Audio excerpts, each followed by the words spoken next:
প্রথমে ইয়াঙ্গুন, এরপর ঢাকা, আর এবার ভিয়েন্তিয়েনেও একই দৃশ্য। বাঘিনীদের গর্জনে ফুটবলে বাংলাদেশের আরও এক সাফল্য, এক একটা গোল আর গ্যালারি জুড়ে বাংলাদেশি সমর্থকদের উল্লাস। সাগরিকাদের অল আউট অ্যাটাকে ঘরের মাঠে লাওসের হাঁসফাঁস।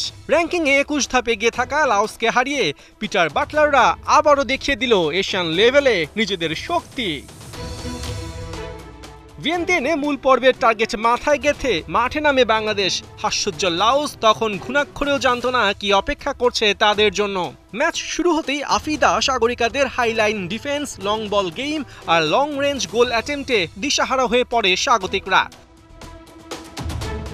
14 মিনিটে সুযোগ পেয়েছিলেন তৃষ্ণা, কিন্তু লাওস কিপার তংসাও মোদকে একা পেয়েও সেই গোলের চান্স হাতছাড়া করেন।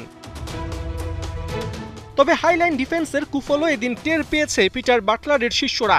17 মিনিটে বাংলাদেশের অফসাইডের ট্র্যাপ ভেঙে ফাঁকায় বল পেয়ে যান লাওস মিডফিল্ডার ভ্যান ভালি, কিন্তু কিপার স্বর্ণার দৃঢ়তায় বিপদ এড়ায় বাংলাদেশ।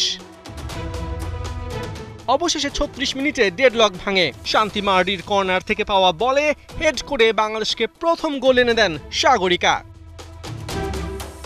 42 মিনিটে স্কোর হতে পারত দ্বিগুণ, কিন্তু ডি বক্সের বাইরে থেকে নেওয়া শিখার শট বারে লেগে ফিরলে 1-0 গোলের লিড নিয়েই বিরতিতে যায় বাংলাদেশ। 58 মিনিটে স্কোর লাইন 2-0 করেন মুনকি। দারুণ গোলে বাংলাদেশকে আরও একবার উল্লাসে মাতান। তবে এদিন অল অ্যাটাক ফুটবল খেলতে গিয়ে ভুলের মাসুলও গুনতে হয় বাঘিনীদের। দারুণ ক্ষিপ্রতায় বাংলাদেশের ডিফেন্স ভেদ করে লাওসকে ফার্স্ট গোল এনে দেন ওদের ফরওয়ার্ড আন্নাকেও অনসি।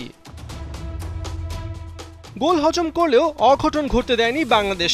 উল্টো ইনজুরি টাইমে নিজের দ্বিতীয় গোলে বাংলাদেশের জয় নিশ্চিত করেন সাগরিকা, তাও 3-1 ব্যবধানে।